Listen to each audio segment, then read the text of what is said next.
अचानक एक जोरदार धमाके की आवाज सुनाई दी। ये वाज़ेह तौर पर कोई बड़ा बारूदी धमाका था।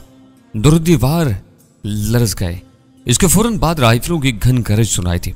जेल के आसपास कुछ गोलियां चल रही थीं। यह सब क्या है? मैंने इमरान की तरफ सवालिया नजरों से देखते हुए कहा। लगता है कि जरगाह में गड़बड़ चल रही है। रात को तुम तो सोए पड़े थे, पर गोलियों की आवाजें मैं सुनता रहा हूं। रात 3 बजे के करीब दस्ती बमों के कई धमाके भी हुए थे। तुम्हारा क्या अंदाजा है? कुछ भी हो सकता है। हो सकता है कि लोग अंग्रेजों और इनके पिट्ठू हुक्म जी के खिलाफ उठ खड़े हुए हो। गड़बड़ तो यहां पहले ही से चल रही थी। हमारी गुफ्तगू के दौरान में ही कोठड़ी के वजनी चौबी दरवाजे पर खटपट कोई और दरवाजे में मौजूद चौकोर खाना खुल गया। इस 1.5 फुट मुरब्बा खाने में अब एक मोटी आयनी सलाख नजर आ रही थी। दूसरी तरफ एक बावर्दी गार्ड मौजूद था। उसके कब में एक दूसरा गार्ड मुसल्ला खड़ा था। पहले गार्ड ने चौकोर खाने में से खाने के बर्तन अंदर पहुंचा दिए। एक कहर आलूद निगाह हम पर डाली और बगैर कुछ कहे चौकोर खाना फिर से बंद कर दिया। कोठरी में एक बार फिर सिर्फ लालटेन की रोशनी रह गई। इमरान ने मुझे खाना खिलाना चाहा, मगर मेरे लिए मुमकिन नहीं था। गले में कांटे से पड़े हुए थे। वो अस्पताल के अंदर 3 दिन तक भूखी प्यासी रही और फिर आजाद फिजा में सांस लेने से पहले ही गोलियों से छलनी होगी। उसका जर्द चेहरा, उसकी आंखों के स्याह हल्के, उसके सूखे होंठ, सब कुछ मेरी निगाहों में घूमा। मैं ठंडे फर्श पर एक कोने में लेट गया और बाजू मोड़कर अपनी आंखों पर रख लिया। मां की मौत के बाद ये दूसरा बड़ा सदमा था जो मैंने झीला था और उसने मुझे अंदर से झुलसा कर रख दिया था। धीरे धीरे मुझ पर गनूदगी तारी होने लगी। मैंने तसव्वुर की आंख से देखा वो सारे गहने पहने, आंखों में काजल लगाए मेरे सामने खड़ी है। मेरे कानों में जैसे उसकी जीती जागती आवाज गूंजी, महरोज, आपने खाना क्यों ना ही खाया? आपको पता ही है कि आप ना ही खाएंगे तो मैं भी ना ही खाऊंगी, वो कीच रहूंगी। मैं तसव्वुर में कहा, सुल्ताना कहाँ चली गई हो तुम? मैं तो टूटा फूटा बर्बाद सा परदेसी था। तुमने मुझे फिर से जीना सिखाया, मुझे फिर से जिंदगी दी, मेरे जख्मों पर मरहम रखा, मेरी नातवानियों को सहारा दिया, मेरे लिए सारी दुनिया से टक्कर ले ली, लेकिन मुझे अकेला नहीं छोड़ा। अब क्यों छोड़ गई हो मुझे? तुमने कहा था मुझे तुम्हारी जरूरत है, हमारे बच्चे को तुम्हारी जरूरत है, वो मासूम तुम्हारी राह देखता होगा। एक बार आ जाओ सुल्ताना, फिर मैं तुम्हें अपनी बाहों में छुपा लूंगा, तुम्हें इतनी दूर ले जाऊंगा कि इस आग की गर्म हवा भी तुम्हें छू न सकेगी। वो अपनी जगह साकत खड़ी रही। उसके कानों में सुनहरी झुमके हिलते रहे, उसके सीने पर तिलाई हार चमकता रहा। वो बोली, मुझे मेरी गलतियों पर माफ कर देना महरोज, मैं अब ना ही आ सकती, लेकिन मैं हमेशा आपके पास रहूंगी। मैं मोती और गेंदे के फूलों में आपको मिलूंगी, और चांदनी रातों की ठंडक में, और सुबह दम चलने वाली हवा में। और महरोज, जब किसी तपती दोपहर में बरसात के बादल छाएंगे तो मैं आपके पास आ जाऊंगी। जब सर्दियों की नरम धूप आपके शहर में फूलों और बच्चों के मुंह चूमेगी तो मैं आपके आस पास ही होंगी। हाँ, मैं आपको और अपने बालों को छोड़कर कहाँ जा सकती हूँ? उसका हेवला मध्यम होता चला गया, फिर ओझल हो गया। मेरी जलती आंखों में नमी थी, उसका तसव्वुर आंखों में बसाए बसाए मैं सो गया। दोबारा मैं जोरदार आवाजों की वजह से जागा। गार्ड चिल्ला रहे थे। किसी करीबी कोठरी का दरवाजा जोर से खुला, फिर बंद हो गया। तब हमारी कोठरी का दरवाजा भी धमाके से खुला। मुसल्ला गार्ड्स ने 2 अफराद को अंदर धकेला, फिर एक तीसरे शख्स को उठाकर बेदर्दी से कोठरी के पुख्ता फर्श पर फेंका और दरवाजा दोबारा बाहर से लॉक कर दिया। मेरी तरह इमरान भी जाग गया था और हैरत से यह सारा मंजर देख रहा था। जिस शख्स को उठाकर फर्श पर पटका गया था वो बेहोश था। बोलिए से मुसलमान लगता था, उसकी खिचड़ी दाढ़ी खून से रंगीन थी।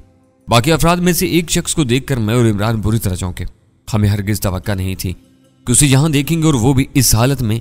वो भरत था। इसके नफीस कपड़े फटे हुए थे और चेहरे पर जरबों के नीलगू निशान थे। भरत भी हमें देखकर हैरान रह गया। शायद उसे भी पता नहीं था कि वो इस जेल के और हमारी कोठरी में बंद किया जाएगा। हम कुछ देर तक साकत जामद एक दूसरे की तरफ देखते रहे। ये तुम्हारे साथ क्या हुआ भरत? इमरान ने पूछा। जो कुछ मेरे साथ हुआ है वो जरगाह में बहुत से लोगों के साथ हो रहा है, और इनमें ज्यादातर मुसलमान ही है। जरगाह में गोरों और हुक्म जी के सिपाहियों के खिलाफ बगावत फूट पड़ी है। भरत का लहजा इंकिशाफ अंगेज था। ये बगावत नहीं, ये जिंदगी और मौत की जंग है, और ये जंग हम जीतेंगे। भरत के साथ कोठरी में बंद किया जाने वाला दूसरा शख्स जोश से बोला। इसकी उम्र 28-30 साल रही होगी। वो अपने लिबास और हुलिये से मुसलमान नजर आता था। उसके सर पर किसी कुंद आले का जख्म था। राइफल की एक गोली उसकी पिंडली का गोश्त चीरती हुई निकल गई थी। इस जख्म पर एक खून आलूद पट्टी बंधी हुई थी। तुम कौन हो? मैंने पूछा। मेरा कोई नाम नहीं, मैं बस मुसलमान हूं और इन सुवर खौर गोरों को अपने शहर से निकालना चाहता हूं। ये हमारा खून चूसने वाले दरिंदे हैं या हमारी इज्जतों के कातिल हैं। ये मुट्ठी भर पलीद जानवर हमारे राजवाड़े पर हुकूमत नहीं कर सकते। हम इन्हें यहां से मार भगाएंगे।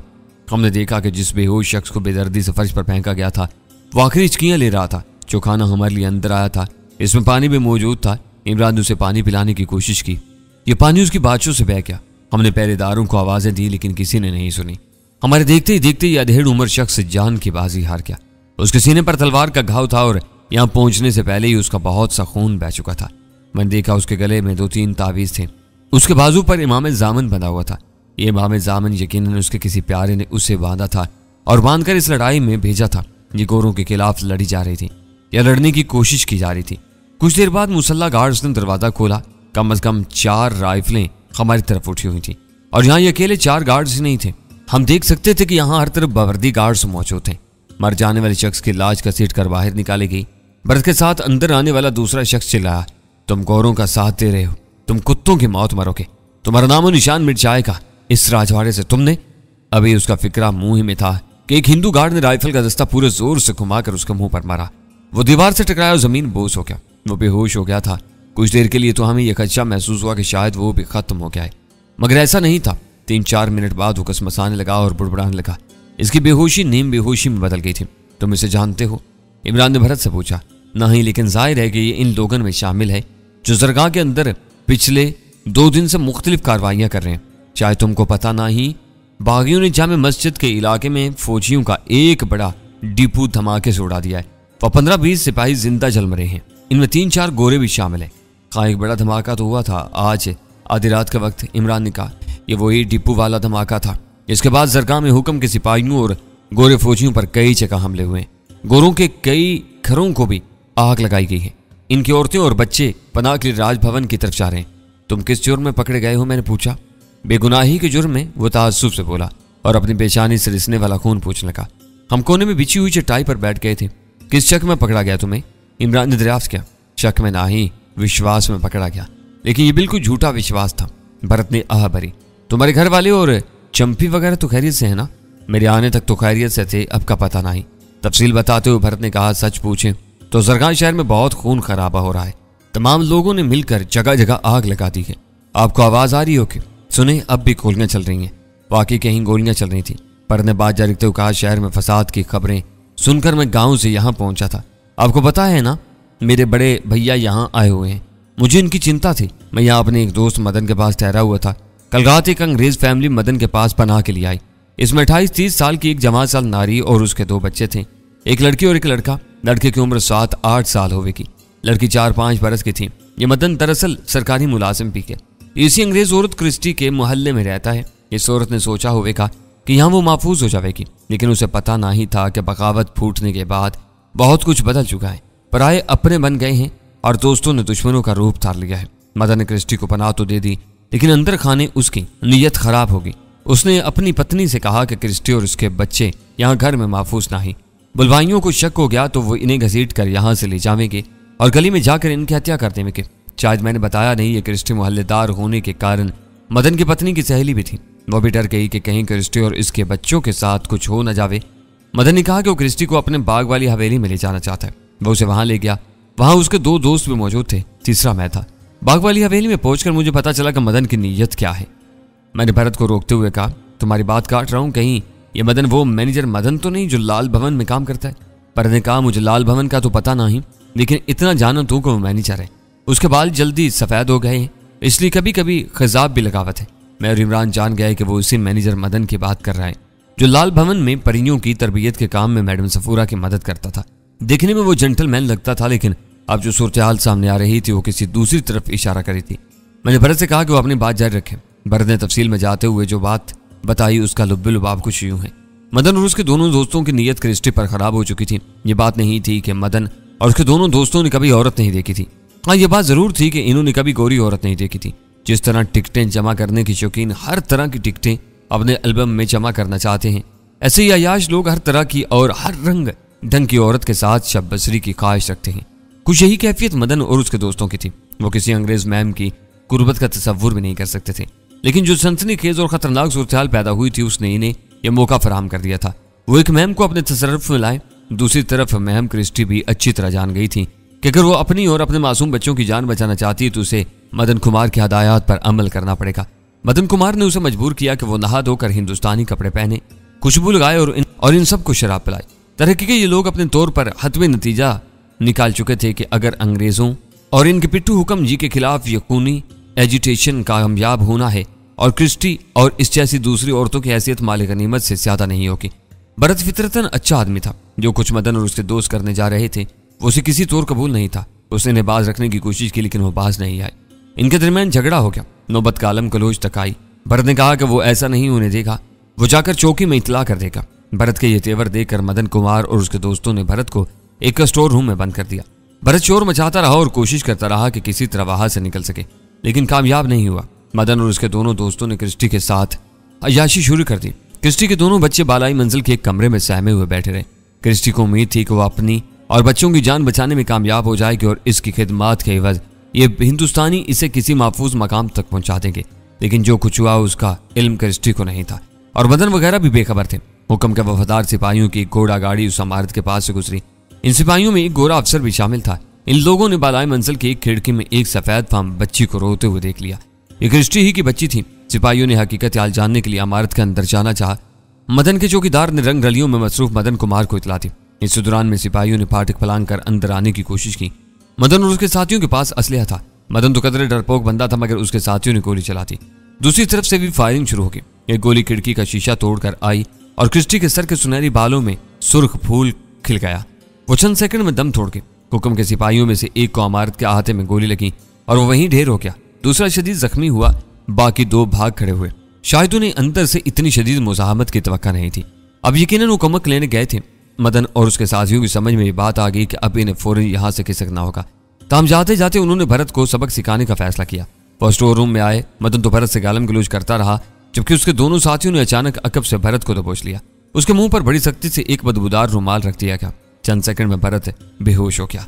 जब आध पौन घंटे बाद वो नीम बेहोशी की कैफियत में आया और उसने बोझल आंखों से अपने इर्द गिर्द देखा तो खुद को अजीब हालत में पाया। वो बिल्कुल बरहना था और क्रिस्टी की बरहना लाश के साथ बिस्तर पर पड़ा था। क्रिस्टी की बरहना लाश के ऊपर चादर डाल दी गई थी। इसके इर्द गिर्द कई गोरे और मकामी फौजी मौजूद थे। गोरे फौजियों ने उसे ठोकरें मारी और गंदी गालियां दी। इसे क्रिस्टी के रोते हुए बच्चों के सामने लाया गया। क्रिस्टी के बच्चों ने भी तस्दीक की कि भरत इन बंदों के साथ है जिन्होंने इनकी मम्मा को पकड़ा था। भरत ने बहुत दुहाई दी मगर उसकी किसी ने नहीं सुनी। इसकी मदहोशी को भी शराब और मंशियात की मदहोशी से ही ताबीर किया गया और अब भरत यहाँ इस जेल में था। पकड़ धकड़ की वजह से जेल में गुंजाइश कम पड़ रही थी। लिहाजा भरत को भी दीगर दो कैदियों के हमरा हमारी कोठड़ी में ठोस दिया गया था। हमने पूरी तवज्जो से भरत की रुदात सुनी और बीच में सवालात भी किए। भरत ने बाहर के हालात की मजीद तफसील बताते हुए कहा, मारिया के मौत का गोरा जाति के लोगन ने बहुत शौक मनाया है। मारिया को गोरा कब्रिस्तान में जॉर्ज के पहलू में दफन किया गया है। सर्जन स्टील और एंडरसन वगैरह ने सौगंध खाई है कि वो मारिया के कातलों को इबरतनाक अंजाम से दो चार करेंगे। इस जख्मी अफसर कैप्टन राम का क्या बना? इमरान ने पूछा। वो खबीस बच गया है। सुना है कि उसे बचाने के लिए पुलिस अफसर रंजीत पांडे ने खुद को खतरे में डाला था। उसे बरसती गोलियों में अपना कवर देकर अहाते से बाहर ले आया था। इमरान ने कहा, लेकिन टाम को और बाकी लोगों को खतरे में डालने वाला भी तो यही पांडे था। क्या मतलब? भरत ने पूछा। कुछ नहीं, इमरान बात को गोल कर गया। फिर मौजू बदल तो बोला, आफ्ताब और हाशिम की लाशों का क्या बना? इनकी लाशें किसी ने वसूल ही ना ही की जी। उनका जो कुछ किया होगा हुक्म के सिपाहियों ने किया होगा, या फिर हो सकता है कि इमाम मस्जिद कादिर बख्श साहब के हवाले कर दिया गया हो। कुछ कट्टर किस्म के लोगों ये इल्जाम भी लगा रहे हैं कि इमाम कादिर बख्श साहब के दहशत गर्दों से राब्ते हैं और इनकी बदअहदी की वजह से मारिया की जान गई है। हालांकि सब जानते हैं कि इमाम साहब ने मामले को संभालने की अपनी तरफ से पूरी कोशिश की।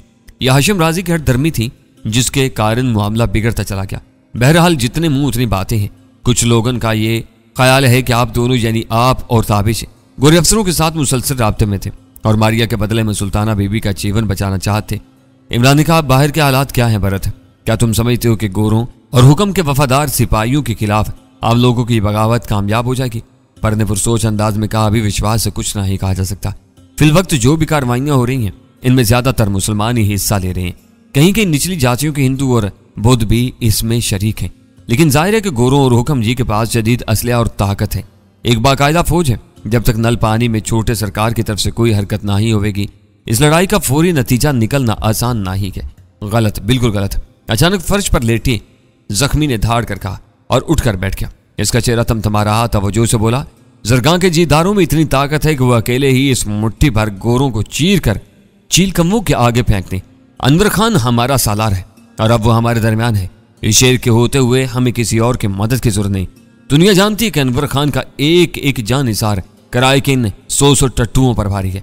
अनवर खान का नाम सुनकर मैं चौंका। इसका रोशन चेहरा, उसकी कुशादा पेशानी, उसका चौड़ा सीना और उसका पुरजोश अंदाज, सब कुछ एक लहजे में मेरी निगाहों के सामने घूम गया।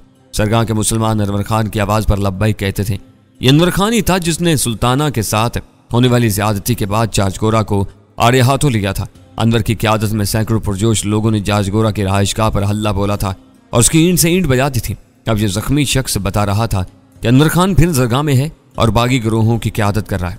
अगर वाकई ऐसा था तो फिर ये हौसला अफजा सूरत हाल थी। मैंने जख्मी शख्स से पूछा, तुम कैसे जानते हो कि अनवर खान यहाँ है? बच्चा बच्चा जानता है। ये जो अंग्रेजों और देसी अंग्रेजों की दुम में नमदा फिट हो रहा है, ये यूं नहीं हो रहा। लोग जानते हैं कि शेर भेड़ों में घुसा है और अब इन भेड़ों को भागते ही बनेगी। तुम देखना चंद दिन के अंदर जरगाह की गलियों में हुक्म के भाड़े के टट्टुओं और इन गोरों की लाशें घसीटी जाएंगी। पर ने कहा, बेशक अनवर खान दलेर शख्स है, बहुत से लोगों ने उससे हमदर्दी भी रखते हैं, लेकिन मसला तो ये है कि वो जरगाह में अभी तक कहीं नजर नहीं आया। यही कारण है कि अभी तक बहुत से लोगों ने ये विश्वास नहीं कर रहे कि वो वाकई यहाँ मौजूद है। वो है, मैंने खुद उसे देखा है और बाकी भी जल्द देखेंगे। जख्मी शख्स ने पूरे एतमाद से कहा, कल जिन जाबाजों ने असलहा गोदाम में आग लगाई उनमें अनवर खान भी शामिल था। इसी दौरान में एक और बड़े धमाके की आवाज सुनाई दी। यह धमाका शहर के वस्त में कहीं हुआ था। गूंज से अंदाजा होता था कि यह भी एक बड़ा धमाका है। इसके साथ छोटे हथियारों की फायरिंग भी सुनाई देने लगी। जख्मी शख्स ने पुरजोश अंदाज में फातिहाना नारा बुलंद किया और फिर अपने गले में मौजूद चांदी के एक चमकीले तावीज को कई बार चूमा। हम कुछ देर तक कान लगाकर सुनते रहे। करीबन 5 मिनट बाद फायरिंग थमकी। जख्मी शख्स ने इमरान और भरत के पूछने पर अपना नाम इब्राहिम बताया। वो बोला, आज रात 12 बजे तक पूरे शहर में कार्रवाइयां होंगी। आज बड़ा मुबारक दिन है। मुबारक दिन? मैंने पूछा। आज चांद की 7 तारीख है और बुध का दिन है। चांद की 7 और बुध का दिन गोरी चमड़ी वालों के लिए बहुत मनहूस है। इसी तरह अगर चांद की 5वीं और 13वीं तारीख को बुध का दिन आएगा तो वो भी इन गोरों और हुक्म के हरकारों के लिए बड़ा नहस होगा। और लोगों का ख्याल है कि अब आने वाला हर दिन ही इन मरतूतों के लिए नहस होगा। बहुत जल्द इनका बेड़ा गर्क होने वाला है। इनका जुल्म ही इनके गले का फंदा बनने वाला है। ये चांद की तारीखों वाली बात किसने बताई? भरत ने इब्राहिम से पूछा। इब्राहिम ने चांदी की तावीज को चूमा और अकीदत से बोला, हमारे हजरत साहब ने। और ये हवाई बातें नहीं है, ना ही तुम उनको वहम समझ सकते हो। इन गोरी चमड़ी वालों के दिन अब इस राजवाड़े में पूरे हो चुके हैं। अब इनको यहां से भागना है या कुत्ते की मौत मरना है। इसने एक बार फिर पुरजोश नारा लगाया। कोठरी के 24 दरवाजे में मौजूद छोटा चौकोर पट खुला और एक कार ने 16 बार नजरों से हमें कोरा। वो जख्मी इब्राहिम को मुखातिब करके बोला, गंदे गटर की तरह ज्यादा उबलता मत जा, चुप करके बैठ वरना अभी गला काट कर फेंक देंगे। इब्राहिम फुनकारा, गला काट भी दोगे तो ये आवाज बंद नहीं होगी। तुम कितने गले काटोगे, कितनी आवाजें बंद करोगे? कार्ड ने जहरनाक लहजे में कहा, दूसरों का तो कह नहीं सकता, लेकिन तेरी बोलती जरूर सुबह तक बंद हो जाएगी। उसके साथ ही उसने चौकोर खाने का पट जोर से बंद कर दिया। इब्राहिम ने बुलंद आवाज में उसे कोसा, फिर दरवाजे की तरफ थूक दिया। गार्ड की धमकी और उसका लहजा काबिल गौर था। ये क्या क्या क्या है? इमरान ने इब्राहिम से पूछा। चांद से मारने की धमकी देते हैं लेकिन नहीं मार सकते। जब तक मेरी जिंदगी है कोई मेरा कुछ नहीं बिगाड़ सकता। इसने एक बार फिर अकीदत से चांदी की तावीज को चूमा। इसके चेहरे पर फिक्र और तरद्दुद का निशान तक नहीं था। इब्राहिम इन हजारों लोगों में से एक था जिनके दिलों में अंग्रेजों और इनके कठपुतली हुक्म जी के खिलाफ शोले भड़क रहे थे। सुल्ताना की मौत के बाद ये शोले कुछ और बुलंद हो गए थे। वो मरना या मार देना चाहते थे। रात भर फायरिंग की आवाजें सुनाई देती रहीं। अलसुब मुसल्ला गार्ड्स आए। इन्होंने इब्राहिम को बताया कि बड़े साहब मोहतरम एंडरसन इससे बात करना चाहते हैं। इब्राहिम ने जाने में पसो पेश की, लेकिन वो इसे घसीट कर बाहर ले गए। हमें मुख्तलिफ आवाजों से अंदाजा हुआ कि इर्द गिर्द की कोठरियों से भी कुछ कैदियों को निकाल कर ले जाया जा रहा है। ऐसे कुछ कैदी मुजाहमत भी कर रहे थे। सिर्फ 8 घंटे बाद सारी सूरत सामने आ गई और ये काफी संगीन थी। ये संगीन सूरत हमें दिखाने के लिए गार्ड्स ने हमारी कोठरी के दरवाजे में मौजूद छोटा चौकोर पट खोल दिया। आईनी सलाख की दूसरी जानिब 10-15 फुट के फासले पर मौजूद एक दूसरा दरवाजा भी खोल दिया गया था। अब हमें जेल के एक छोटे अहाते का मंजर दिखाई दे रहा था। यहाँ एक सरसरी समात की अदालत लगी हुई थी। बस एक लंबी मेज थी जिसके पीछे स्टेट के 4 फौजी अफसर बैठे थे। 2 मकामी और 2 अंग्रेज थे। अंग्रेजों में तमतमाते चेहरे वाला एंडरसन भी शामिल था। उसे देखकर मेरे रगों में लहू की जगह आग बहने लगी। सुल्ताना की अचानक मौत के मनाजर निगाहों में घूम गए। स्टेट के फौजी अफसरों के सामने एक कितार में करीबन 15 अफराद खड़े थे। इनके हाथ मजबूत रस्सियों से पुश्त पर बंधे हुए थे। पांव को भी इसी तरह बांध दिया गया था। इनके रंग जर्द हो रहे थे। इब्राहिम भी इनमें शामिल था। लगता था कि इन कैदियों की किस्मत का फैसला हो चुका है। एंडरसन ने पाटदार आवाज में कहा, तुम लोगों पर यह इल्जाम साबित होता है कि तुमने आम शहरियों पर हमले किए, स्पेशली तुमने ब्रिटिश औरतों और बच्चों का मर्डर किया, इनके प्रॉपर्टी को नुकसान पहुंचाया। और खुलेआम बगावत की। इसके अलावा दूसरों को बगावत पर उकसाया। इन क्राइम्स के लिए ये कोर्ट तुमको सजाए मौत देता है। कैदियों में से 2 अफराद चिल्लाने लगे। इनमें एक इब्राहिम था। वो एंडरसन के फैसले को यकसर रद्द कर रहे थे और कह रहे थे कि इन्होंने औरतों और बच्चों को नहीं, अपने साथियों के साथ लड़ने वाले मुसल्लह लोगों को मारा। इन लोगों को मारा जिन्होंने यहाँ के लोगों का जीना हराम किया हुआ है। एंडरसन और दीगर अफसरों के चेहरे पत्थर की तरह सपाट थे। इन पर इन बातों का बिल्कुल असर नहीं हो रहा था। एक दो जवान कैदी का रंग यकसर हल्दी नजर आया। उसने इल्तिजा के लहजे में कुछ कहा, शायद अफसरों की मिन्नत समाजत की। गालबन वो कह रहा था कि वो अपनी मर्जी से इन लोगों में शामिल नहीं हुआ। मौत को बिल्कुल सामने देखकर उसके औसान खता हो गए थे। उसकी हालत तरसनाक थी, मगर यहाँ इन्हें तरस खाने के लिए नहीं, शूट करने के लिए खड़ा किया गया था। इस लड़के को देखकर न जाने क्यों मुझे लीवान का 13-14 साल पोता याद आ गया। वो भी ऐसे ही रोया बिलका था। भरत की जुबानी हमें मालूम हुआ था कि अस्पताल के खूनी हंगामे में वो भी मारा गया था। इब्राहिम धाड़ने लगा, तुम गोरी चमड़ी वालों की मौत बड़ी दर्दनाक होगी। कुत्तों की तरह जरगा की गलियों में घसीटे जाओगे, मौत को तरसोगे लेकिन मौत नहीं मिलेगी। फिर उसने अपना सीना तान दिया, जैसे गोली खाने के लिए बिल्कुल तैयार हो गया हो।